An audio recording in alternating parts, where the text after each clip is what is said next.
You're watching Daniel Hagen's Fantasy Impromptu, an opera titled The Messiah.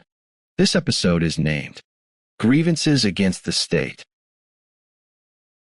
In the following episode, the narrator Daniel talks about understanding, and this is in reference to the Pledge of Allegiance, in which the pledge says, "One nation under God." Using Merriam-Webster's dictionary, Daniel Hagen had concluded that understanding, which is about mind, and also love, is therefore an extension of God, and in order to stand under God, we must be understanding of God, and being understanding of God will require us to embody not only mind, but also love, which is what understanding means. Now, on with the show. Again, I forgot the other part, so I will say it again and include the other part.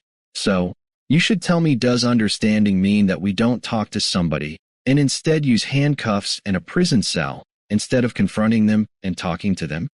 Does understanding mean that in addition to those measures they should use drugs instead of words, which then also caused mental disability, pain, social isolation behaviors, difficulty in comprehending things, in addition to schizophrenia, under the disguise of attempting to cure schizophrenia?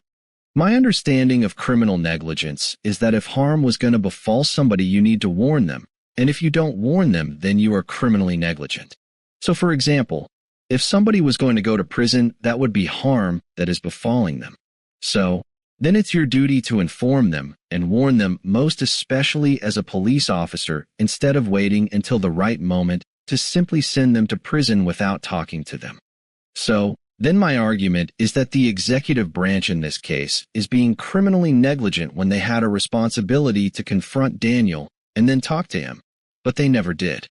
I predict that they will say that Daniel is difficult to talk to, or they can't talk to Daniel, but they can arrest him and they can put them into handcuffs, and their mouth can be within inches of Daniel's ear, but they can't talk to him,